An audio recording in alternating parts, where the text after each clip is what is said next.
Hello and welcome back to my channel. It's Tina, and this is about to be an epic reading vlog. I am working still a year into this on my cadence, and I have been reading a lot, filming, but not really stitching those together for you all to see. So in this video, I will be reviewing 7 books, and by and large, they're horror and thrillers. You have a couple speculative. Actually, really, I think, yeah, there's a lot of speculative, maybe one fantasy, and then some horror and thrillers. I feel like I have a good mix here of books that are talked about a fair amount and then ones that are a bit more under the radar. These, I think, are the ones that are talked about more. Certainly, Katabasis has been everywhere this year, and you get to hear me read through that and what my thoughts are there. I'm finishing these 2 Rachel Harrisons and the Poppy Fields. And then I have a couple that are under the radar that I don't hear very much said about. And for those, they're all upside down. But I've got Redemption by Jack Jordan, One Yellow Eye by Lee Radford, and then We Spread by Ian Reid. We Spread might be a little popular, but I don't hear a ton about it. Hopefully you can hear me over the sound of the rain. It is a very rainy, thunderstormy day, but I had a lot of fun filming this and going back through the footage. I also have a little bit of a code for you for Naked Wines. They were kind enough to send over a case of wine to me. So you'll see me and my husband, Jonathan, drink a little of that in the video as well. So I hope you enjoy. Thank you as always for being here. And it is a long one. This is my longest vlog to date. So settle in, and I can't wait to chat with you.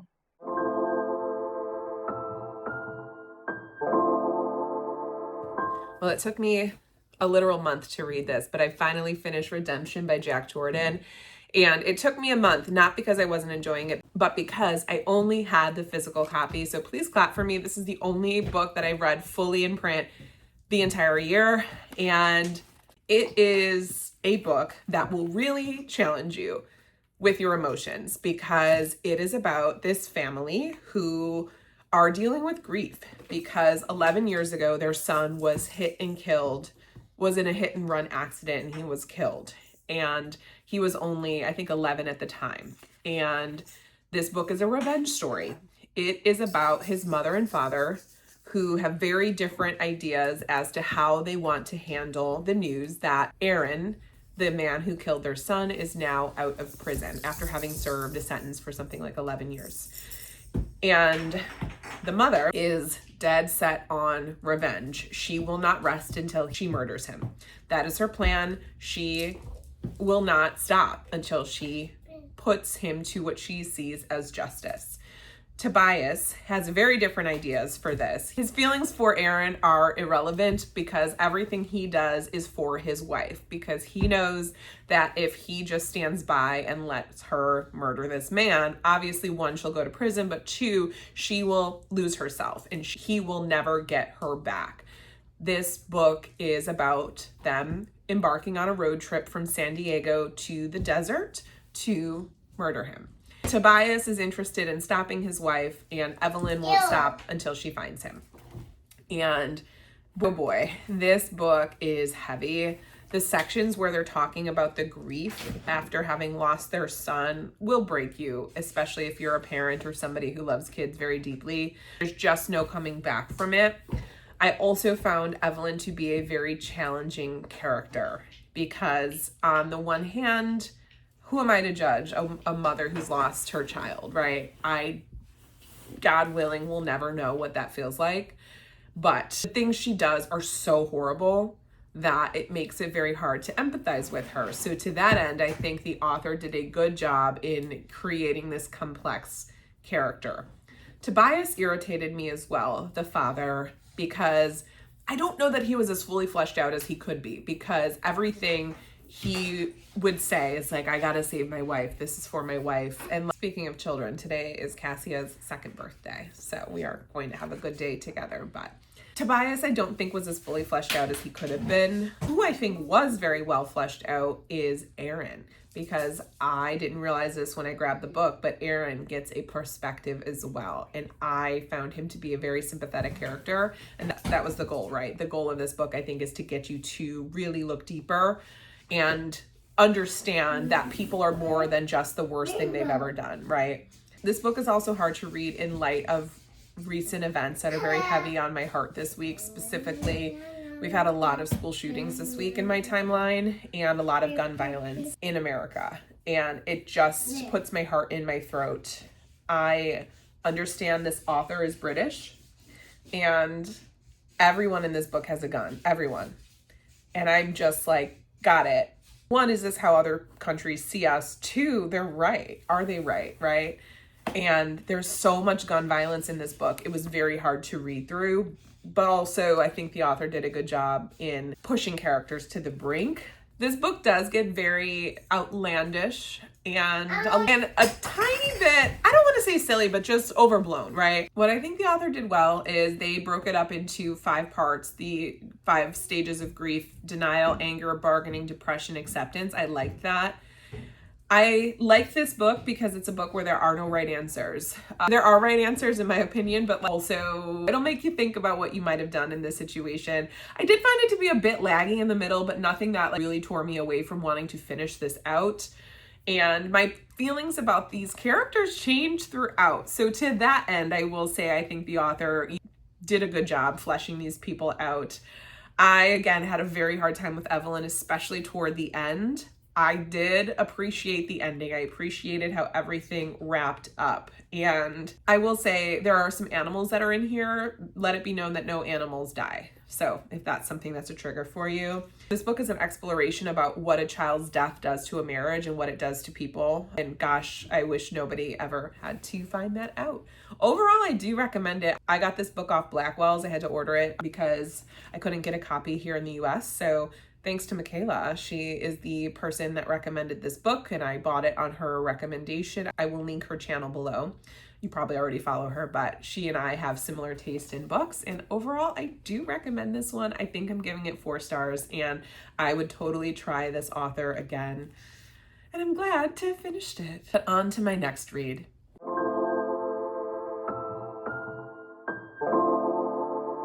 It's an exciting day for me. I am going, you might guess where I'm going by my outfit. I'm going to the Cubs game and I'm so excited.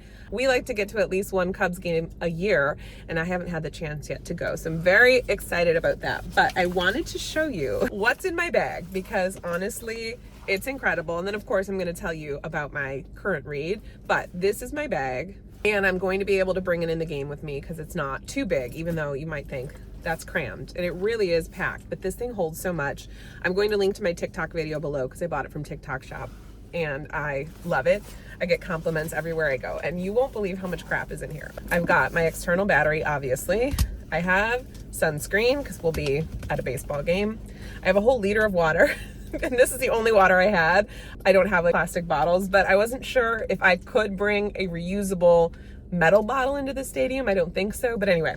Don't want to dehydrate. My wallet, there's eye drops in here, lip gloss, cards, my car keys, snacks, walnuts, and a cheese stick. Sunglasses, keeps going. It's actually incredible. AirPods, my Tums, because girl's gotta take care of herself. And then finally, we have Black Sheep by Rachel Harrison. I am continuing on in my Rachel Harrison journey. This is the last book of hers I've not read other than the one that just came out. And I actually DNF'd this book previously. I just thought it was weird. And then I feel like I have read 2 more of her books since then. And I feel like I get her better now. I understand her books. The thing with Rachel Harrison books is they're lightly spooky, but you don't want to take them too seriously. They're kind of this contemporary horror. And I think she's doing really interesting things because she takes the horror aspect seriously, but they're not so supernatural. The horror she incorporates in her book, it feels like it could happen. Sure, such sharp teeth, why not? Why could I not turn into a werewolf? Same thing with the one with the vampires. Absolutely, some people are vampires around me. Obviously, it makes sense. And so for Black Sheep, I am not going to tell you what the spooky, scary thing is because it's a little bit different than her other stories in that there's not monsters, at least not yet. I don't know how far I am. I'm probably, 100 pages in. And I think about 100 pages, doesn't matter. And I was so shocked when I figured out what was going on. I'm like, excuse me? Because what you have is a woman with a very interesting name. Her name is Vesper. And she is the daughter of this woman who's named Constance. And Constance, I'm picturing her like an Elvira type character who's this larger than life character. She plays in movies, I don't know, campy movies, these campy horror movies. And Vesper and her mom have a very complicated relationship. Vesper decided some years ago to leave the church that her family is involved in. And then she gets this letter and it's basically inviting her to come back. And once she leaves this place or this church, this community, she's not able to come back unless she's invited, and she gets invited back for her former best friend's wedding. And so she goes there and you find out that her best friend is marrying her ex-boyfriend, which is kind of harsh, but whatever. That's where I'm at. I don't love it, but I'm curious to see where this is going to go, because I honestly don't know. I don't know what the plot is outside of what I've just described to you. I definitely will be finishing it though now, this time, and I'm curious, but I'll report back when I'm finished. But anyway, wanted to share my bag. I'll share some clips from Wrigley Field too. If you've never been to Chicago, or if you've never been to a Cubs game, I highly recommend it. It is an experience. I love baseball. I have been to maybe 11 stadiums at this point. I'll put the list here because now I'm curious and I want to know. Wrigley is obviously my favorite. Of course, I'm super biased, but I think it is a really good time. It's a great experience. And also, go Cubs. They are my favorite baseball team. Hopefully we get a win today.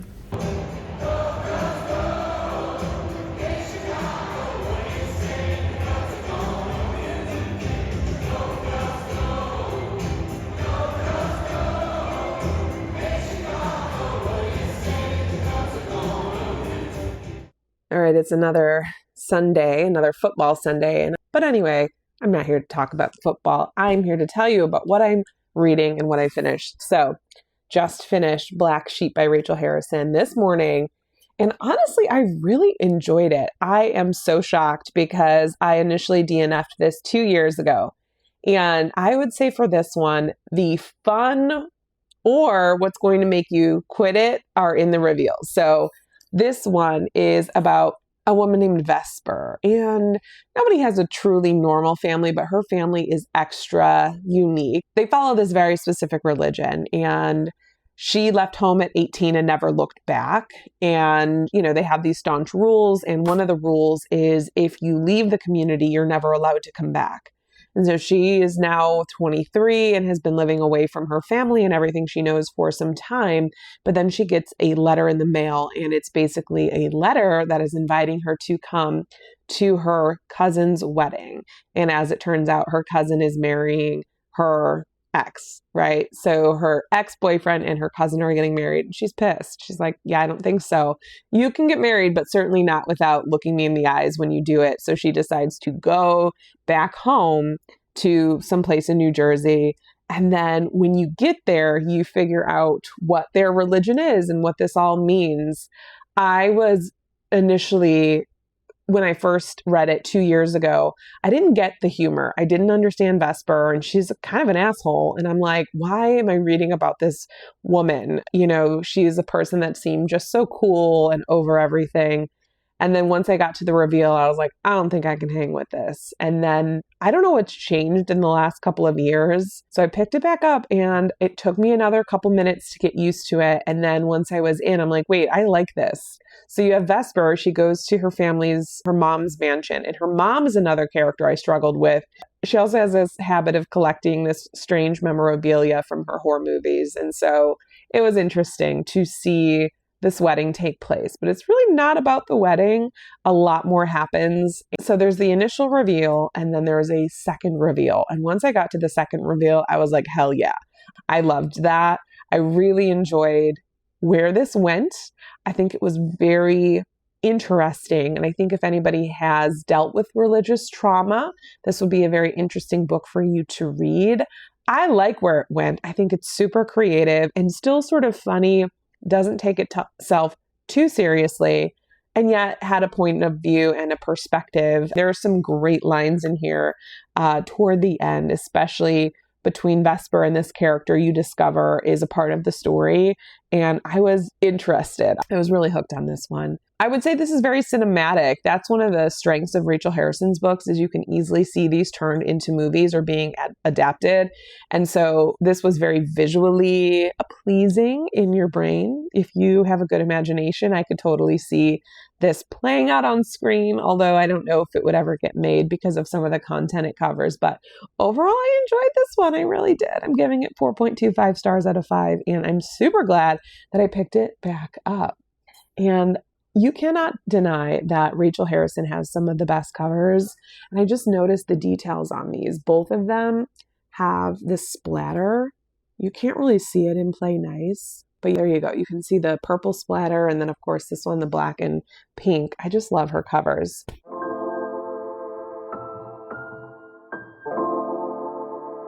So immediately I grabbed Play Nice. This is her most recent book. This one just came out in September. This one is about Cleo, and Cleo is one of 3 sisters, and their mom dies at the very beginning of this story. And the sisters have very different ideas about what they want to do with this information. Cleo, I believe, is the youngest, and she is somebody that can't be told what to do. And so when she finds out that her mother passes away, she goes back home to her family house again in New Jersey. It must be where Rachel Harrison's from. And then she decides to go to her mom's funeral, and the sisters do not. While she's at the funeral, she realizes that this mother still owns this house they grew up in. And you start to find out why it is that the sisters were estranged from their mom. And it's interesting because you're getting sort of a different point of view and you're not sure exactly who to believe. It's sort of an unreliable narration situation. But what does really happen is that Cleo inherits this house, and the mom wrote this book, a true crime story about how the house they used to live in was haunted or possessed, and no one believed her. And she died thinking that not many people believed her. Those in her family. And so Cleo, the 2 sisters want to sell it as is. Cleo's like, let me fix it up. She works as an influencer and thinks this could be great for content. So she decides to fix the home up. And that's where I'm starting. I think there's a lot of parallels actually between these 2 stories. You have very similar main characters that sort of have a lot of pride. They're young women that have interesting relationships with their families, specifically their mothers. Also seeing a little bit of overlap in content with each so far, which is not a bad thing. I'm not far enough along into this one to have a real opinion of it. I'm about 50 pages in. Interesting. Thought I was not that far, but it's sort of just setting everything up. And now Cleo is going to go to the house that is haunted. And I will say the audio for this one's really good. You have 2 audio narrators. One is the main one and the other is the mom's point of view. So you do get to hear from the mother in this one. And I'm glad because I think she has a story to tell. So let's see where this one goes. I will report back when I'm finished. Hopefully it's just as good as Black Sheep, if not better. Hello, I'm back. I have finished Play Nice a little bit ago, and I'm happy to say that I liked it even more than Black Sheep. This is now my favorite Rachel Harrison, which you know by now because I did post my Rachel Harrison ranking on Shorts as well as a whole video about it. But I was excited that I really enjoyed this one. I think it's perfect for this time of year. I found this to be the spookiest Rachel Harrison yet. One thing I will say is the sister drama does get a little bit irritating, and I mean there's some like really horrific fights in here, but I think if you are somebody who has a lot of sisters or somebody that has siblings and you like fought with them growing up or even now into adulthood, you can probably resonate with that. I'm an only child, you know, I don't get down with that. I thought there were some fun reveals here and some twists and turns that I was kind of hoping to see. Your main character is also a little bit annoying, but I swear she felt real for that. Like, she doesn't have this fantastic character arc, but I like that because sometimes when a character goes from pretty selfish to like, you know, wonderful by the end, it feels a little bit inauthentic. I thought the character was who she was. I feel like Rachel Harrison does characters pretty well, wherein I imagine she has her whole backstory even if she doesn't end up using it. But overall, I do recommend it, and it's not terribly long. Gosh, I think I did it, it's just over 300 pages. I did this over the course of a couple of days, and I also really liked the mom's perspective in this. So what they do, they sort of use this multimedia in a way because she's reading mom's memoir, who is talking about her time in the house, and her family is like, don't, her sisters and dad are like, don't read it, it's fabricated, you know, mom's just manipulating you. And so she's reading through it. Okay, so it's like meta, because this is the journal, like this is the memoir mom wrote, and then mom, to our main character, sort of wrote these little inserts here to really explain what was going on. And then there may or may not be other people that like write in the journal, which I thought was such a fun addition. And one I didn't quite catch until I looked at it in print. I also really, really like the audiobook narrator of the mom's point of view of the memoir. That was really good. And I had a good time with this. I loved it. And I really love Rachel Harrison's outfit in this. Her author photo, I mean, how cool does she look? I want that jacket. At any rate, I think you should read it.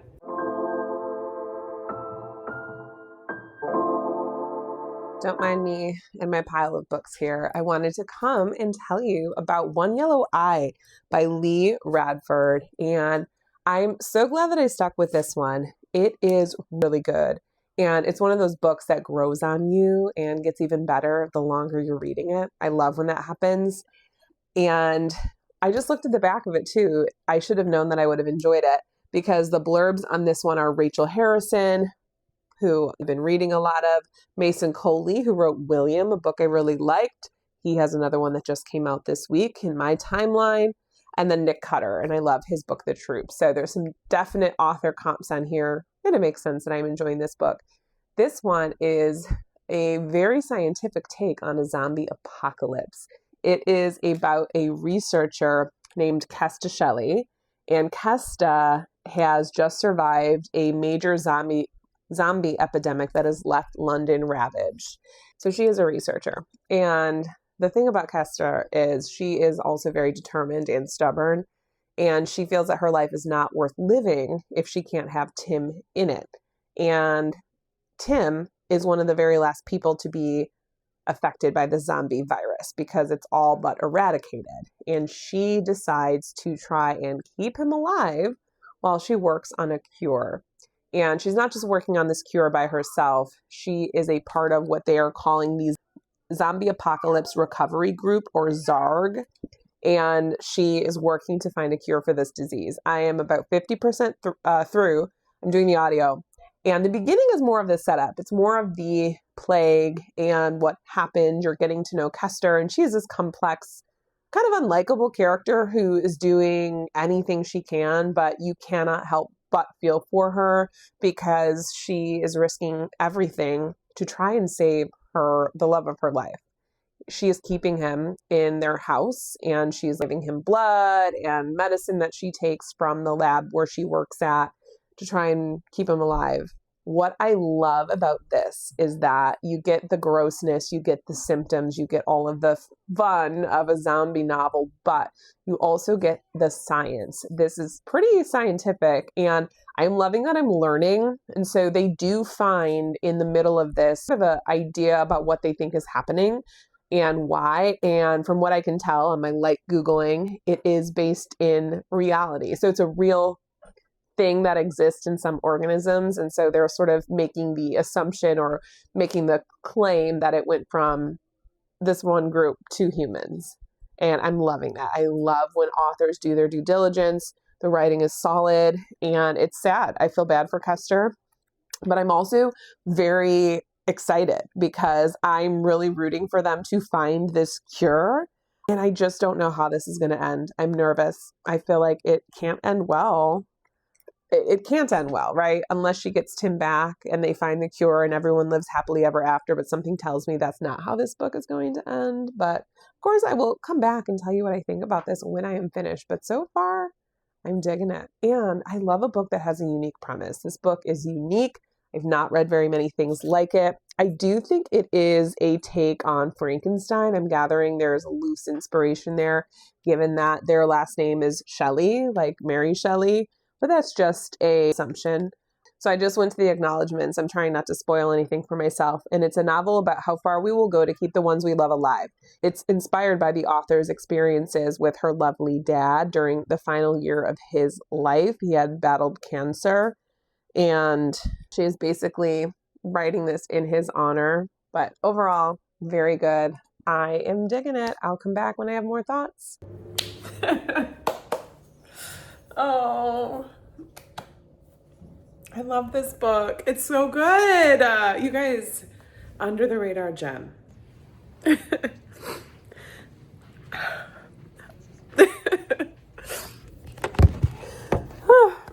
don't think I like grief horror anymore. This is making me really sad.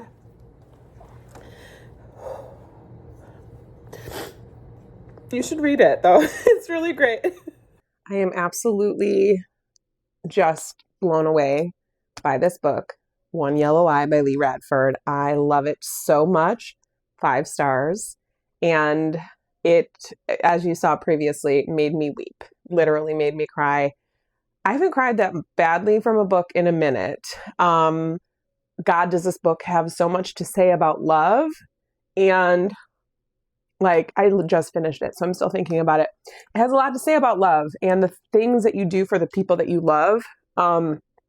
If you are somebody that ever battled a loved one going through an illness, I think this one will get you. If you are somebody that really loves your partner and don't know what you would do if something bad happened to them, I think this one would be perfect for you. I've got to get that. I've got to get it together. This is a zombie apocalypse book, and what I love is that it gets better as it goes on. I think I said this earlier, but I love that the zombie outbreak is rooted in science, and the author really took time to try and figure out. I gotta turn my fan off. Sorry if you can hear that. I love that the author really took her time to try and figure out like what might cause something like this and what would we do. I am in awe. I've got to get a copy of this one, honestly. And Kesto is such an interesting character. She will stop at nothing to try and save Tim. And at the end of the day, it's a book about having to learn how to go on, how to move on after the unthinkable happens. And can you move on? And what if you can't? And what does that look like? I'm just blown away. This is incredible. This is a debut. It has only a few reviews on Goodreads. So please, if you like my recommendations, get this on your radar now. I am so happy I read it. Well done to the author. Keep writing. I want more from you. All right, one more. I'll leave you with this. She didn't think that love would hurt her. She knew it would. True love is promises made in the dark, ones you cannot hope to keep, but will die trying to regardless, without exception, without stopping to think. All right, it's some hours later and I've composed myself. I'm having a snack and working on work. But now I'm like, oh, my book is over. What am I going to read next? It is a sickness. Yes, thank you for noticing. I simply cannot be without a book. And technically I'm not. I am working on... Hi, that's my eagle. You love him? He got her wings. Yeah, he's got wings. So technically I'm not without a book. I am working on Play Nice. You want me to come with you? He's so cute. All right, so I am reading Rachel Harrison's Play Nice. It's really good. I'm enjoying my time with it. I'm finding it, I think I said this before, but I'm finding it to be at least similar to Black Sheep, and not in a bad way. I like them both. But anyway, I am reading this. So I suppose I'll finish that one up, right? That feels like the move. Other books that I have to read is this one right here. Maybe I should start this one. I'm intimidated. It's Katabasis by R.F. Kuang. I am intimidated because I have heard such mixed things about it. It's also really heavy. It is very heavy. It's about 540 pages, and I've never read this. Actually, no, I have read this author. I've read Yellowface, but I understand that was quite different from what she usually writes. So this one is pretty chunky, but I've got to read it because it's our Book Talk, etc. community read for the month of September. And I've got to facilitate the conversation. I'm nervous. But anyway, you're right. I need to start this next. So I will do that. And I will come back when I've finished Play Nice. And then when I have some thoughts on Katabasis. Might be a different video, though. Who's to say?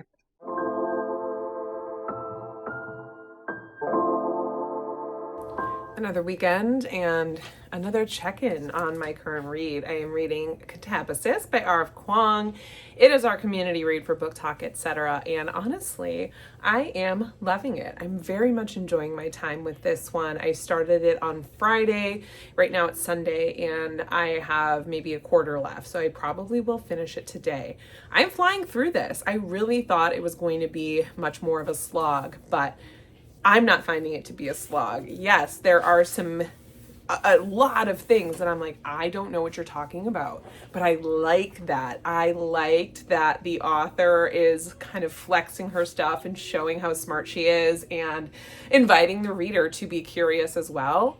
It honestly feels like when I was doing my doctorate, when I would, and it's not that dense, but you're reading articles and like, for example, me on the side here, I'm just writing things like Siren's Call, transcripts in hell. And I'm like, I love that it's making me think about concepts that I haven't considered. Now, let me tell you about my expectations and experience with Kuang, because I do think that plays a role into how much you will enjoy this or not. I had very little experience with her writing. I've only read Yellowface, and that is more of a suspense novel than anything, and satirical. It is not her typical stuff as I understand it. This is definitely, what is this, fantasy? Is this what you would call fantasy? I think so. But anyway, we're following Alice and Peter as they descend into hell to follow their professor, who is their dissertation chair.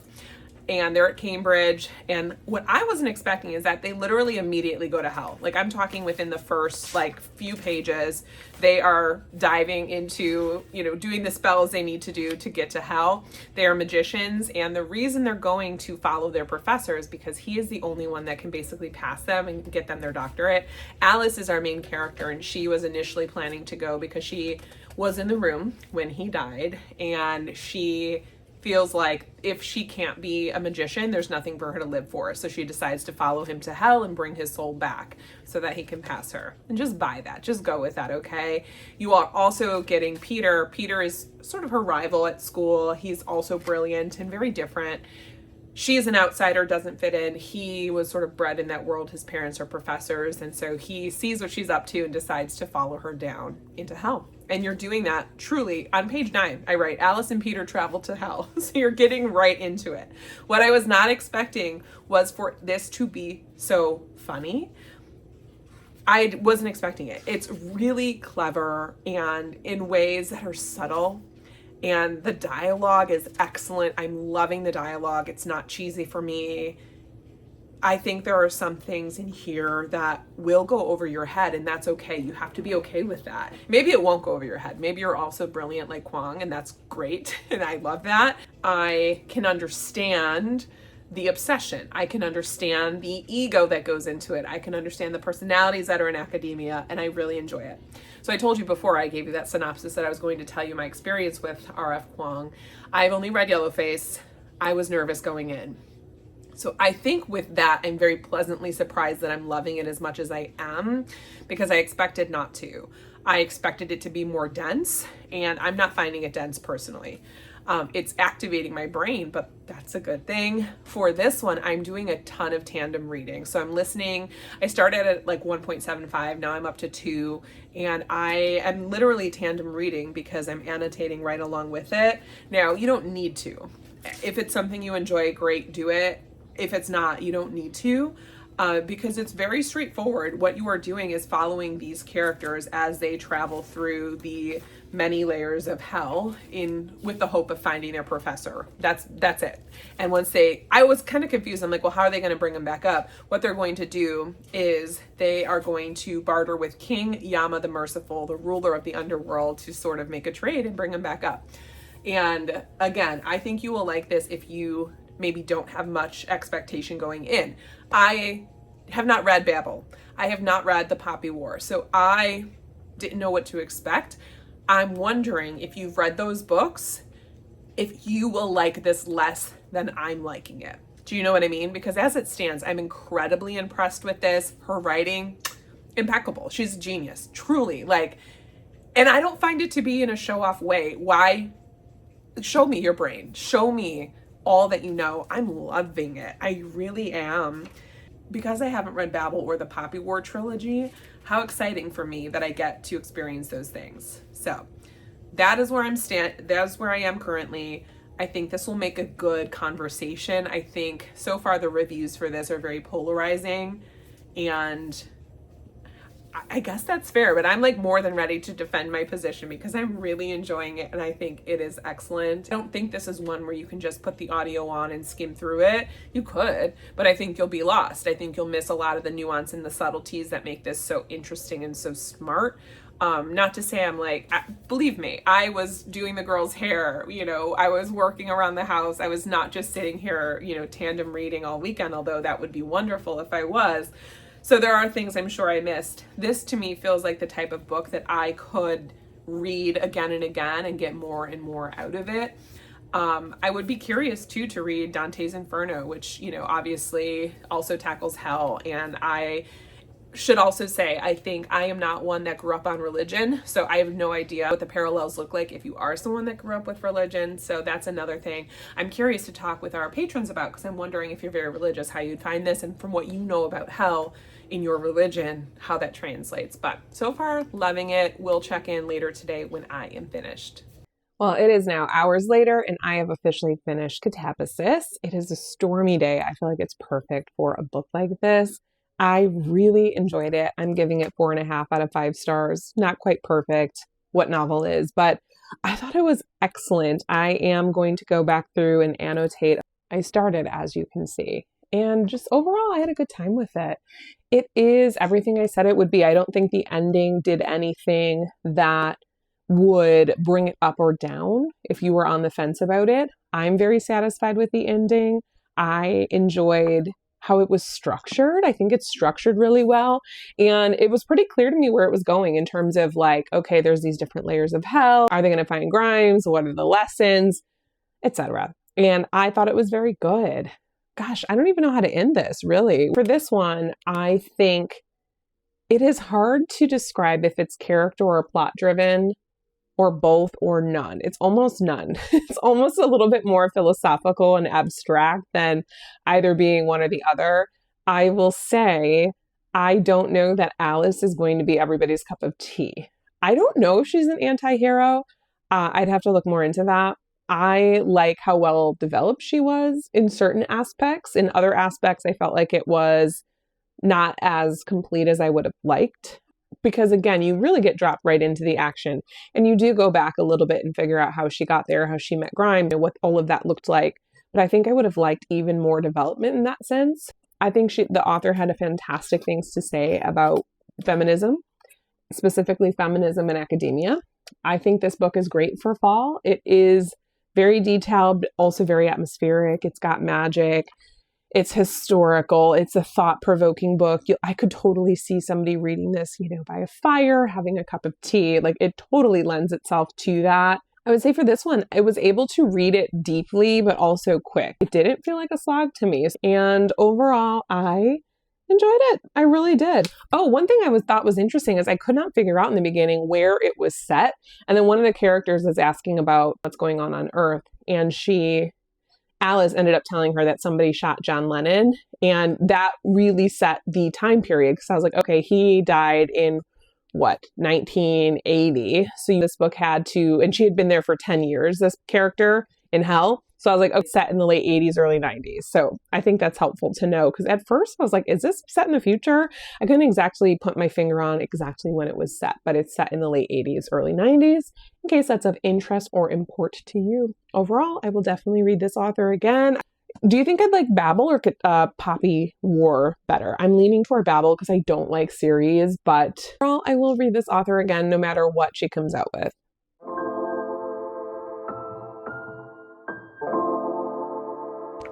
So you know how I went to bachelorette parties over the summer? Well, their wedding is on Friday, and I'm getting a spray tan. I haven't gotten a spray tan since I've had children, so it's been at least 5+ years. I'm nervous. Am I going to look like Ross from Friends? Stay tuned. Well, I've done it. Do I look tanner? I don't look like Ross, which is great. That's what I wanted. Obviously, I just came out of it, so hopefully it'll develop, but I had fun. I was actually very intimidated because there was a lot of instructions, but it was very easy once you got in, and it was quite pleasant, so I'm glad that I did that. Though, you're supposed to wear like loose-fitting clothing, and I had leggings on, so I saw that there is a thrift store next to this place. So I was like, let me stop in and see. And would you look at this? First of all, it's like obviously a recycled bag, but I have the plain black pajama pants that I'm wearing. I got this for my oldest daughter. Adorable. No, that's for the youngest daughter. This one's for my older daughter. I mean, a skeleton little sweatsuit. Fantastic.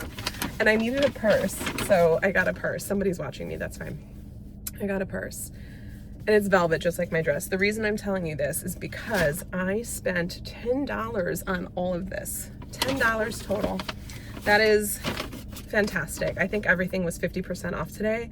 That is $2.50 an item. So I am feeling fantastic. Anyway, gotta get back home so I can resume my work day. This was my fun lunch break. Oh, do you want to know what I'm reading too? Gosh, while I'm here, I'm reading We Spread by Ian Reid. I love him. I loved his book, Foe, and I really liked his book, I'm Thinking of Ending Things. I think he's so clever and just turns things on its head. So I'm very excited. I think this is the last one I have of his, if I'm not mistaken. So I'm reading that now. I'm listening to it. I am on part 2, so I'm about 15% in. This morning, though, I was reading Best Woman, and I'm super bummed I DNF'd it. It is Own Voices. It's about a trans woman who has been asked to be the best woman in her brother's wedding. And she agrees in that everything's going fine. She gets to their hometown in Florida. She currently lives in Manhattan, but goes back to Florida and meets up with this girl she had a crush on in high school. And what I didn't love is that she genuinely tricks the girl and is like talking about her trauma that she had with her family, even though her family in the book is very supportive of her. And she acknowledges that she's lying when she does it, but she's like doing this under the guise of bonding with her because the other woman is queer and is talking about her trauma. She got kicked out from her house when she was younger, and she's lying basically about her, experience to sleep with her or to get closer to her anyway. I DNF'd it about 15%. It's like right in the beginning, maybe even less than 15%. And I am not trans, but I just feel like there's a lot of people that do experience transphobia. And it seems like this character doesn't, at least in her family. So it was an odd choice. I will say I liked the narrator. The narrator is trans as well. I looked that up. So it just wasn't for me. I was looking for something lighter, and I liked that it was a wedding because we're going to a wedding this weekend, but it did not ultimately work out in the end, and that is okay. Hopefully We Spread does, though.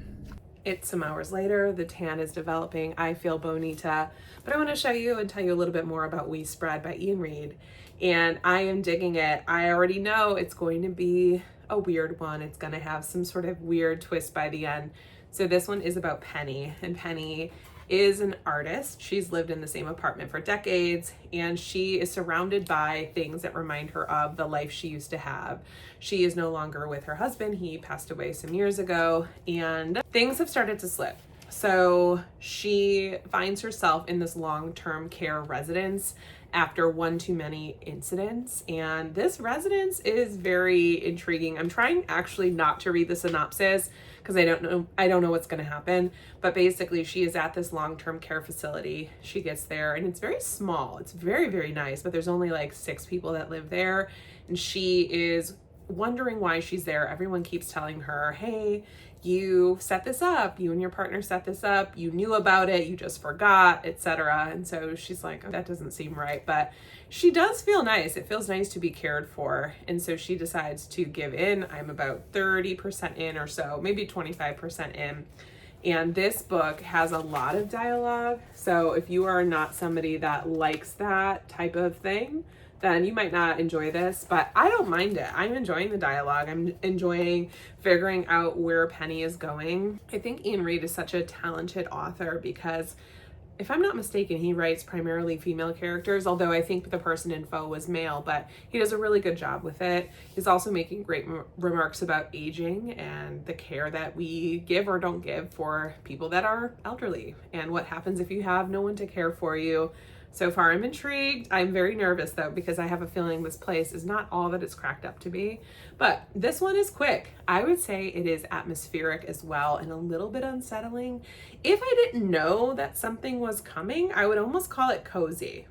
Like I really am like, this isn't so bad. What's the worst that'll happen? This one I'm reading because we're doing an upcoming episode on authors we love. And plus I've had this on my TBR for ages and I wanted a quick one, but I better stop talking and get to reading and see how far I can get. Oh, hey, fancy seeing you here. I know that I look a little bit different than I typically do on my vlogs. I am heading to a wedding literally in hours. I wanted to pop in here and give you a quick cheers. Our dear friends, our neighbors are getting married and we're so excited for them. But I wanted to pop in and tell you about Naked Wines. I'm obviously pre-gaming a little bit. Naked Wines was kind enough to send me a case of wine, and here's the thing, okay? I am a girl that loves to drink wine. I like wine for book club. I like wine for pre-gaming, with dinner. My dad actually owns an Italian restaurant, and he does a wine pairing once a month-ish. And when I go there, I don't know what to order. I don't know what I like. I just know that I know it when I drink it, and I know I don't like sweet. And that's about it. So when I go there, the waitresses are like, here's the one that you like. This is the wine you like, right? And so Naked Wines reached out to me and they're like, hey, do you want to have a collaboration? And I said, obviously, I can't think of a better fit. So what Naked Wines is they connect independent winemakers with the consumer. And basically you tell them, you fill out your profile, you tell them what you like, and they send you wine. This is perfect for someone like me who knows what they like, but can't really tell you like grape variety or whatever. I imagine it's also great for somebody that does know what they're talking about because you can get really specific with it. I imagine you can get, sort of try new things, especially if you're someone that likes to taste new wines. All of these wines are handmade by a real winemaker. And the reviews on their website are from real wine drinkers, just like me. So I think it's fun because I can say, there are people who are writing it in layman's terms, right? I'm sure, again, there's folks in here who know exactly what they're talking about. They can talk about grape, they can talk about mouthfeel, they can look and see how sweet it is based on the legs. So maybe I do know more than I'm letting on, but I like this because you can just put in your profile and they will send you a case of a variety of wines. And so I already opened 2 of them. The first one, I will insert a clip next of Jonathan and I enjoying it. We had that one about a week ago. Excellent. It didn't last very long. This one I'm drinking is a Pinot Gris. And I told the person I was communicating with, they're like, what kind of wines do you like? And I said, I don't like sweet. I like Pinot Noir and I like a Sauvignon Blanc versus a Pinot Grigio. Do I know what that means? I do not. I don't know what the difference between a Sauvignon Blanc and a Pinot Grigio is. I suppose I could look it up. But what I like is I didn't need to know. I just told them what I liked and they send me the perfect box of wine. So this again is a Pinot Gris. Let's look at the rest of the wines that I got together. This one is called Rocks from Scott Peterson. This is from Sonoma and it's a Pinot Noir, which genuinely is perfect. I've been to Sonoma one time with a dear girlfriend and Pinot Noir is just my favorite. So I'm happy to try that. We also got a Matt Parrish Sauvignon Blanc, and this one's from Alexander Valley in Sonoma, California. Love that. I'm so excited. And then we've got the Dry Creek Valley, Sonoma County, the DRG. And this one is Dry Creek Valley. Daryl Rex Groom, I guess, Daryl Groom is the winemaker. And all of these are made specifically for Naked Wines. And you can get their story from the Naked Wines website in case you're curious, maybe if you want to buy more from them. And then finally, I have a Schroeter. This one is a Dry Creek Valley from Sonoma County. It's a Fumé Blanc. Listen, I don't know what that means, but it does say on here, crisp white, seafood pasta, soft cheeses. Overall, I think they did a fantastic job sending us the bottles of wine that I know that I will drink. And I like having something like this on hand too, because the holidays are coming up. Like I said, I'm going to a wedding later on, and it's great to have wine like this to bring over to somebody's house. Like versus, okay, here's my $2 check from Aldi, which is now like $4, but I digress. It's nice to have a good bottle of wine on hand if you have somebody over that you're trying to impress, or if it's a special event or just for you. So these apparently are top quality wines. They cut out the middleman, so they're able to get these to us for 60% less. And for new customers, they're offering $100 off your first 6-pack of wines. That would make it $39.99. So I will link it below if you are interested in signing up. Massive thanks to nakedwines.com for sending this my way. I'm so excited to dive back into them. As you can see, I even have this like cheesy sign celebrating our love for wine, because it's true. If there's one thing I like, it is a good glass of wine. So cheers. I'm excited to get my next case of wine from them. And like I said, if you want to try this yourself, I will link it below and you get a discount. And so cheers, and now enjoy Jonathan and I enjoying our first bottle from Naked Wines. So cool. Jonathan's going to be helping me taste test all of these wines. I will, gladly.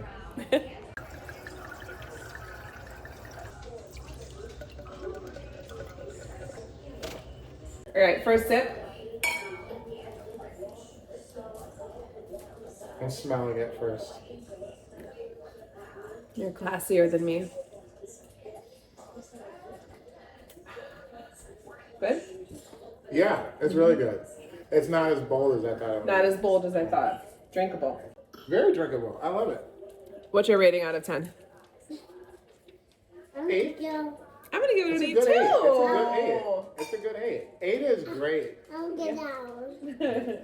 Like It is great. I don't need to drink 9s and 10s all the time for dinner or whatever. Greetings.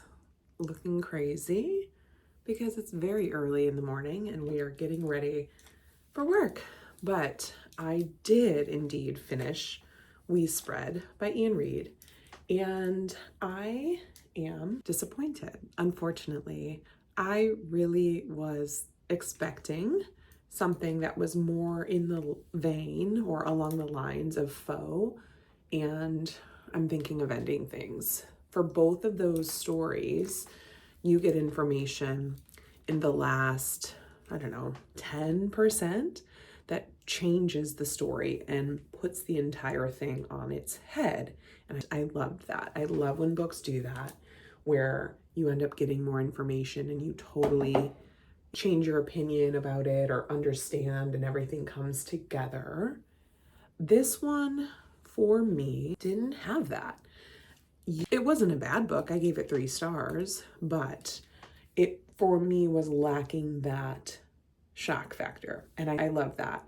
You are with Penny and you are in the memory, or they don't call it a memory care facility because it's not. They don't call it an old folks home. I forget what they phrase it as, but you're in this care facility and she's having paranoid thoughts and she feels like she's seeing things that aren't there. She wants to trust Jack, who's one of the caretakers, as well as the woman who runs it. She wants to trust them and just enjoy, but things aren't adding up, and that makes it difficult for her to do.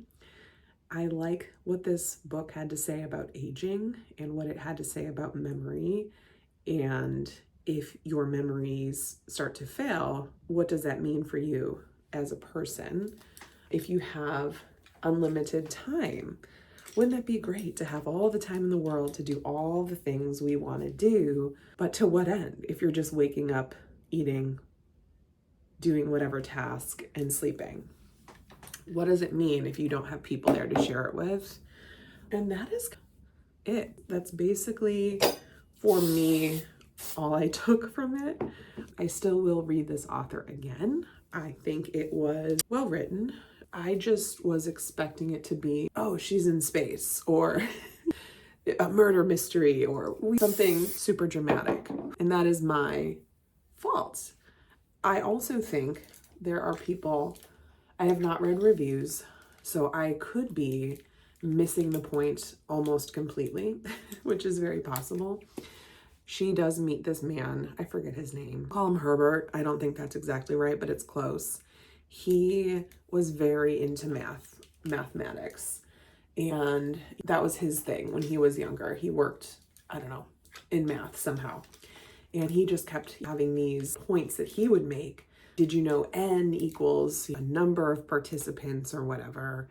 And he would give her clues almost, but it didn't really super make sense to me. I think I understand what happened at the end, which I won't spoil, but it's also not very clear. And I think that is what you get with Ian Reid, right? He is somebody that will have you not spell it out for you completely. Some of it is, oh, am I understanding it right? Which makes it to where you want to discuss his books with others. So this will be one that I Google just to see, did I get it? Did I not? What happened in the end? And what else do I have to say? I don't know, that's about it. 3 stars. I will read him again. Glad that I read it. Now that I think that's all the books he has. I like his range, and that's all. I will leave you with my hair looking crazy. Hopefully it comes together in the end.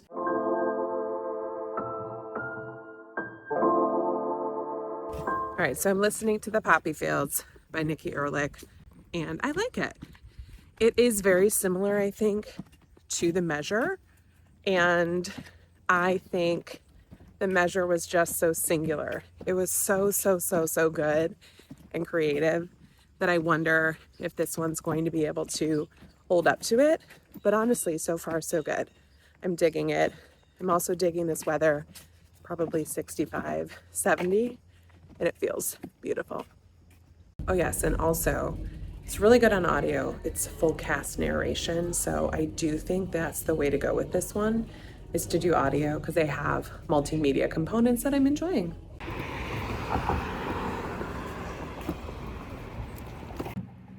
One of the things I do like about it is that they are debating the ethics of this. I guess that has not crossed my mind, but people are accusing the creator of emotional moderation and playing God. And that part I like. I like the exploration of the morality of putting people to sleep so they don't have to think about their grief. I realize now I haven't told you what this book is about, so I'll do that next when I get home.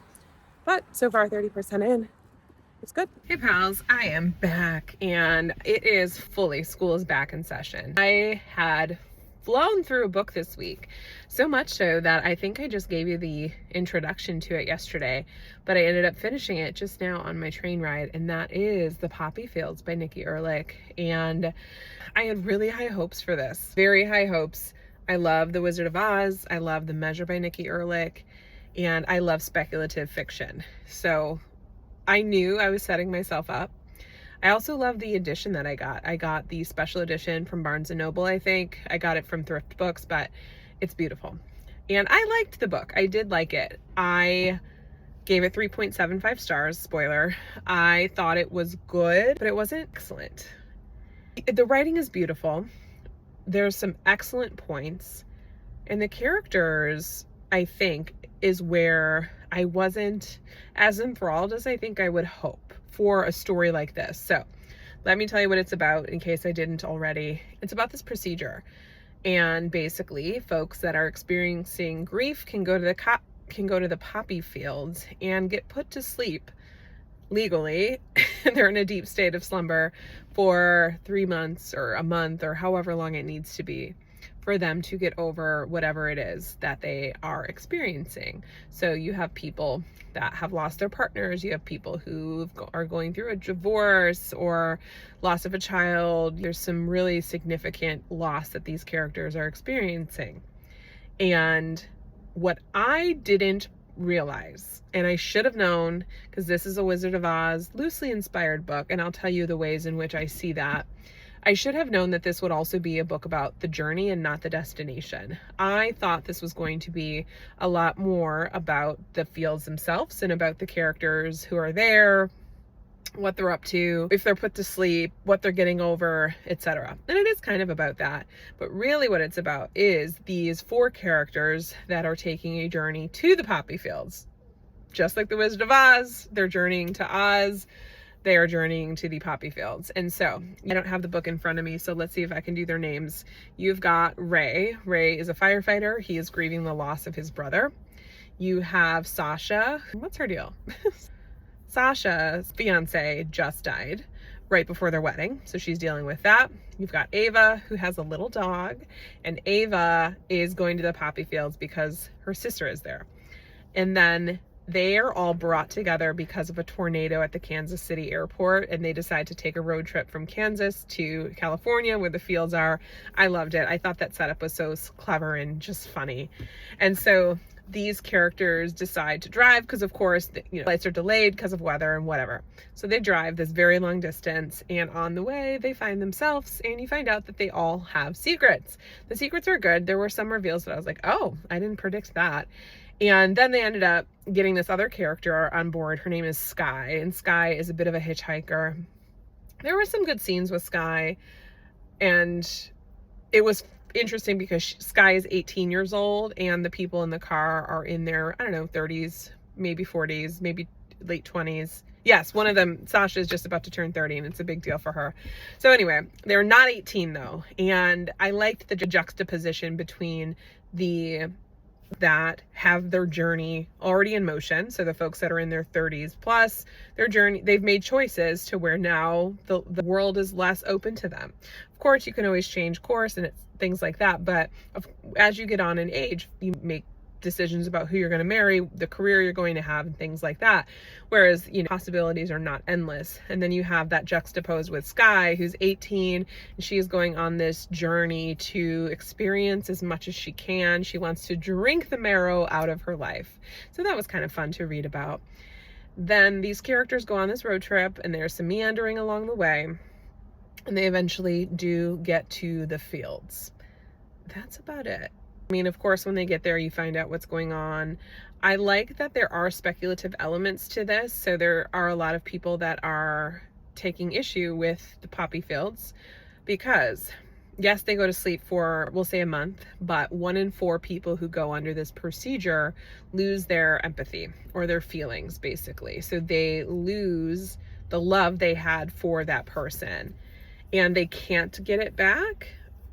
Whereas others, just the sting is no longer there. They still have their memories and things, but it's not as painful. 1 in 4 people, though, have this feeling of numbness. And so a lot of people think that the fields are trying to play God, and they think that it's unethical and that grief is a part of life. And I like that you're able to think through those different things as a reader. You are also following Emmy, who is the creator of the poppy fields, and I liked Emmy as a character. You see her motivation, and you understand that she wants to do good by the world, but sometimes when you create something, it can go off the rails and it no longer becomes your own. So there are talks of wanting to monetize this because as it stands, things are free. I feel like I'm telling you the entire book, so let me stop.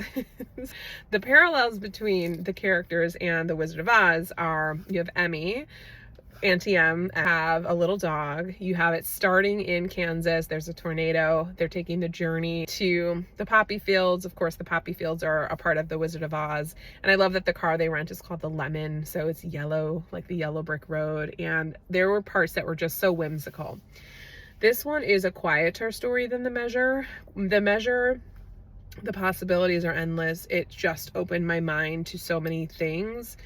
And of course, that one follows many characters in their journeys as well. This one is just a little bit more insular. It's sad. It's a story of grief. And God, there were some beautiful passages, though. Don't get me wrong. Again, the writing is stellar. And it made me very much appreciate the fact that I am where I am in my life, and that I have a husband that I love that's alive, and I have my children that are alive. And for that, I thank the author in the novel for letting me sit with that appreciation. It just was ethereal. I just don't think it was the page turner, and it didn't make me cry and just weep, want to. I do still recommend it. I think it was good, maybe not great, and I will leave that there. I'm glad to have read through all of my Summer Bonanza picks. So every year for the podcast, Hannah and I pick 10 books that we think are going to be the best books of the summer for us, the ones we're most excited for. This year, I did try them all and I'm very proud of that. Sometimes I just lose track of some and I'm like, I don't want to read that anymore. This year, I tried all 10. I finished 7. 3 I did DNF, but I'm very solid in my DNF of those. If you're a patron, you'll be getting a bonus episode about our reactions to that here at the end of September. If you're not, I'll leave the link to join our Patreon below if you're curious. But all in all, that is it for the poppy fields. Well, thank you so much for watching. Hopefully you enjoyed today's video. I mean, if you're still here, you're the real MVP. To some, I really do recommend all of these books, I think, to the right reader. This one is good if you like books that are sort of over-the-top emotional thrillers. Certainly, speaking of emotional, you saw me weep for One Yellow Eye. If you like weird horror, grief horror, this is your girl. If you want something that's a little bit more ethereal and less spelled out, you might go for We Spread by Ian Reid. If you want something that's academic and a deep dive, I do recommend Katabasis. I really enjoyed it. If you want something that is horror but campy and funny, I would go for Black Sheep by Rachel Harrison. Similarly, if you want something that's a little bit spookier, I would go for Play Nice by Rachel Harrison. Now you know this one's my favorite from her. And finally, if you want something that's a little bit melancholy and that is going to make you appreciate the moment that you're in, potentially, or if you are going through grief, it might make you feel solidarity with the characters, I do recommend The Poppy Fields. But that is it. Let me know what you thought of this video, and if you have any feedback for me, I would love to hear it. I am going to go work on some other things, but I will see you in my next video. Bye.